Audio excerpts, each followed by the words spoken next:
तो hello guys, movie के first part में हमने देखा था कि ऑरन को डिलीट करने के बाद एम फोन लिली को दे देता है ताकि लिली 2 को भी डिलीट कर सके। लेकिन ये करने से पहले खुद लिली गुमशुदा हो जाती है। इसी बात का पता लगाने के लिए एम 2 के पास आया हुआ था और दोनों में फाइट शुरू हो जाती है। अब हम बात करेंगे थर्ड पार्ट के बारे में। हम देखते हैं कि एम 2 से बचकर भाग रहा था। वो भागते हुए एक खेत के अंदर चला जाता है। एम बहुत डर चुका था और 2 भी उसके पीछे था। वो गोली शूट करता है लेकिन फिर भी एम बच जाता है और वो वहाँ से निकलकर 2 की कार में बैठ जाता है और फिर 2 के घर पहुंचकर अपनी कार में बैठ के तुरंत वहाँ से भाग जाता है। इसके बाद हम एक ऑफिसर को देखते हैं जो लिली का केस हैंडल कर रहा था। उसके पास और भी फाइल्स थी जिनमें और भी औरतें गुमशुदा हो चुकी थी। हम उसी लड़की को भी देखते हैं जिसको लिली ने डिलीट कर दिया था। एम जो कि वापस अपनी ऑफिस आ चुका था, उसे निशा रोक लेती है और कहती है मैं ऑरन की मॉम की देखभाल करती हूँ हॉस्पिटल में। क्या तुम्हें पता है ऑरन कहाँ है? वो कहते कि ऑरन की मॉम बाथरूम में फिसल गई थी, इसीलिए मुझे ऑरन से बात करना बहुत जरूरी है। मैंने उसे कई बार फोन किया लेकिन वो फोन नहीं उठा रही। एम कहता है कि वो अपने काम के लिए चाइना गई होगी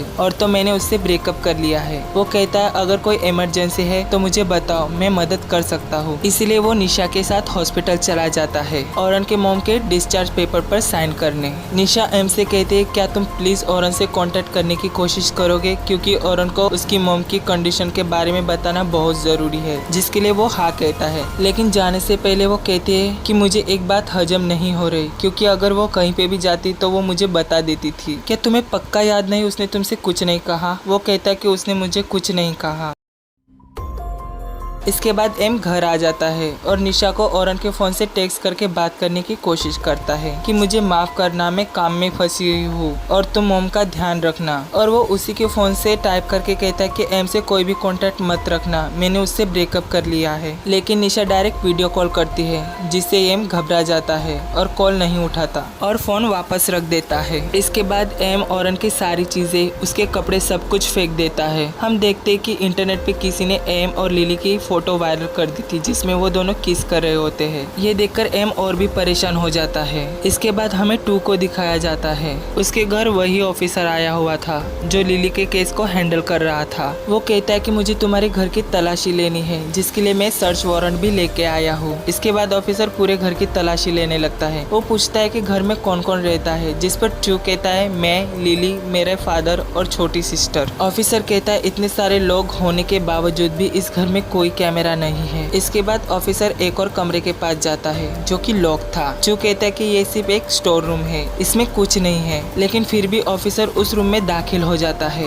वहाँ पर छोटे बच्चे का सामान रखा गया था। जो कहता है ये मेरे होने वाले बच्चे की चीजें हैं जो दुनिया में आने से पहले ही चला गया। वहीं पर लिली की दोस्त की फोटो थी जो कि 2 की स्टेप सिस्टर थी। इसके बाद ऑफिसर फार्म पे भी जाता है छानबीन करने, लेकिन उसे वहाँ पर भी कुछ नहीं मिलता। इसीलिए 2 कहता है अब तो आपको तसल्ली हो गई होगी ना, यहाँ ढूंढने के बजाय आप एम से जाकर क्यों नहीं पूछते। और ऑफिसर वहाँ से चला जाता है एम के पास। वो कहता है तुम लिली को कैसे जानते हो? तो एम कहता है मैंने एक बार लिली के बारे में आर्टिकल लिखा था और फिर हम दोनों दोस्त बन गए और इसके बाद क्या हुआ वो आपको पता ही है। लेकिन एम कहता है हम दुनिया से छुपते रहे क्योंकि लिली को अपने हस्बैंड से डर लगने लगा था। ऑफिसर कहता है जिस रात लिली गायब हुई थी तब तुम कहाँ पर थे? वो कहता है कि मैं अपने घर पे था पूरी रात। ऑफिसर कहता है तुम कहना चाहते हो कि तुम अपने घर पे थे अपने गर्लफ्रेंड के साथ? तो एम कहता है हाँ, लेकिन ऑरन चली गई थी क्योंकि उसे मेरे और लिली के बारे में पता चल गया था। ऑफिसर निशा से भी सब कुछ पूछ लेता है। वो एम से कहता है निशा ने बताया कि तुमने ऑरन की मॉम्स के बिल पे किए हैं ब्रेकअप होने के बाद, ऐसा क्यों? वो ये भी कहता है कि निशा अब सस्पेक्ट है और उसका कहना है कि तुमने ऑरन के साथ जरूर कुछ किया है। एम कहता है निशा को मेरी प्राइवेट लाइफ से कुछ लेना देना नहीं है और इसका ये मतलब नहीं कि हम किसी की मदद नहीं कर सकते जो हॉस्पिटल में एडमिट हो। एम किसी भी बात को मानने के लिए तैयार नहीं था।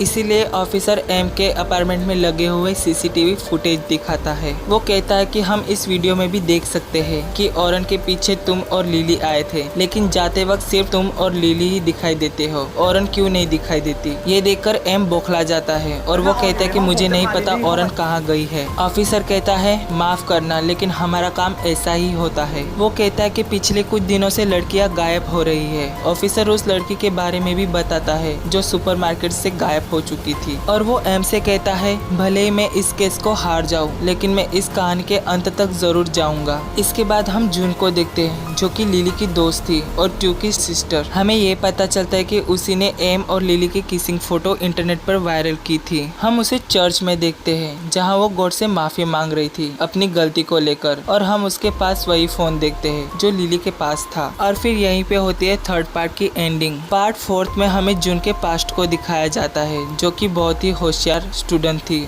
और उसने अवार्ड भी जीता था। जून अपने एक टीचर के पास आई थी एक फॉर्म को फिलअप करने, लेकिन टीचर वहाँ से चली जाती है। तभी जून टीचर के बैग से एक ग्रोसरी बिट्स चुरा लेती है। ये करते हुए उसी टीचर का बेटा देख लेता है, वो उसका पीछा करता है। वो कहता है तुमने मेरी मॉम के बैग से ग्रोसरी बिट्स चुराया है, मुझे दिखाओ। वो कहती है मैंने कुछ नहीं चुराया, देख लो मैंने कुछ भी नहीं लिया। चेक करने पर उसके पास कुछ भी नहीं था और वो वहाँ से निकल जाती है, लेकिन ग्रोसरी बिट्स उसी के पास थी। हम एक महीने पहले का सीन देखते हैं। जून फिर से एक लड़की का बैग से परफ्यूम चुरा लेती है और जून किसी न किसी की चीजें चुराया करती थी। हम देखते हैं कि जून ने जिस लड़की का परफ्यूम चुराया था वो और लड़की को परेशान कर रही थी। वो कहती है कि मेरा यकीन करो मैंने कुछ नहीं चुराया। जून भी ये सब देख रही थी। अब रात के समय जून लिली से कहती है मैं अब और इस स्कूल में नहीं पढ़ना चाहती, यहाँ लड़कियाँ किसी न किसी को बुली करते रहते हैं। वो कहते हैं मैं डैड की सगी बेटी नहीं हूँ, इसीलिए मुझे बोर्डिंग स्कूल में पढ़ाते हैं। लिली कहती है तुम्हारे डैड तुमसे बहुत प्यार करते हैं, ऐसा कुछ मत सोचो। लिली कहती है मैं तुम्हारी अब दोस्त हूँ। तो जून भी कहती है कभी मुझे छोड़ के मत जाना। लिली जून के नेल पेंट करती है, लेकिन जून ने उसकी भी एक नेल पॉलिश चुरा ली थी। नेक्स्ट मॉर्निंग हम स्कूल में देखते हैं कि टीचर अपने बेटे पर चिल्ला रही थी। वो कहती कि तुमने रोसरी बिट्स ली है, वो एक ही तुम्हारी बहन की आखिरी निशानी मेरे पास थी।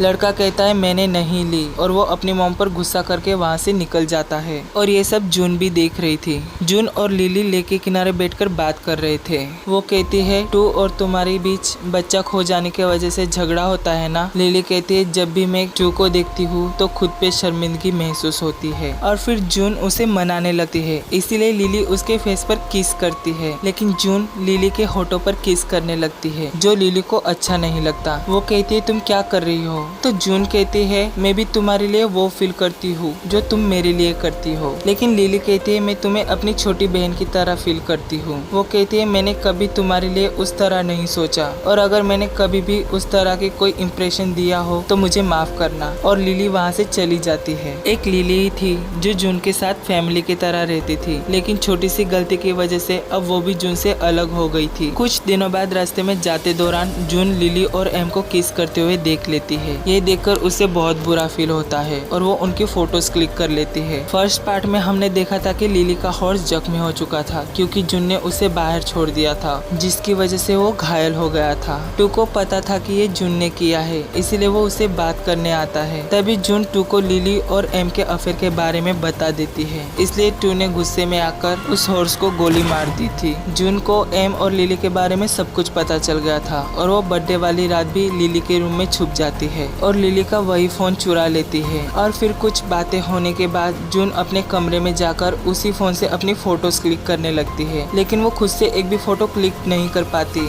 जून उन सारे लोगों की भी फोटोज देखती है जो उस कैमरे में कैद है, और तभी वहाँ पर एक कैट आती है और जून उसकी फोटो क्लिक करती है, जिससे कैट भी डिलीट हो जाती है। तभी उसे पता चल जाता है कि ये फोन लोगों को डिलीट करता है, और तभी हमें पता चलता है उसने गुस्से में आकर लिली को भी डिलीट कर दिया था, जिसकी माफी वो गॉड से मांग रही थी। हम प्रेजेंट में आते हैं जहाँ एम उसी फोटो को चेक कर रहा था। तभी उसे कार के रिफ्लेक्शन में जून दिखाई देती है और वो समझ गया था कि जून ने ही कुछ किया है। हम जून को देखते हैं जो वापस टीचर के ऑफिस में जाकर रोसरी बिट्स को रख देती है, लेकिन टीचर का बेटा उसे फेंक देता है। और फिर कुछ देर के बाद एम जून को ढूंढते हुए उसके स्कूल में पहुंच जाता है। वो उससे बात करता है, कहता है कि लिली कहाँ है, मुझे पता है तुमने ऑनलाइन फोटो वायरल की है, मुझे बताओ वो फोन कहाँ है। लेकिन वो कहते कि मुझे नहीं पता, तुम क्या बोल रहे हो। तभी वहाँ पर वही लड़का आ जाता है, जिसे देखकर एम वहाँ से चला जाता है। जून देखती है कि किसी ने उसके पूरे सामान को फेंक दिया है। उन लड़कियों को पता चल गया था कि जून ही सबकी चीजें चुराती थी, और फिर जून उनके पास से वॉशरूम में भाग जाती है, लेकिन लड़कियां वहाँ पर भी आ जाती है और जून से मारपीट करने लगती है। इसी दौरान फोन भी जून के पास से नीचे गिर जाता है और वो लड़की कहती है क्या तुमने भी इसे किसी से चुराया है, और वो उसी फोन से जून की फोटो क्लिक करने वाली वाली थी, लेकिन वो नहीं करती और जून को बाथरूम में लॉक करके चली जाती है। काफी देर बाद क्लीनर बाथरूम को ओपन करता है और तभी जून बहुत ही बुरी हालत में वहाँ से निकलती है। वो उसी लड़की के पास जाती है फोन लेने के लिए, लेकिन वो लड़की फोन नहीं देती और पानी में फेंक देती है। लेकिन फोन बिल्कुल ठीक था और तभी जून उसी फोन से उस लड़की को भी डिलीट कर देती है और ये सब चीजें होते हुए टीचर का बेटा देख लेता है और यहीं पे पार्ट 4 की भी एंडिंग हो जाती है। Thank you guys for watching complete video.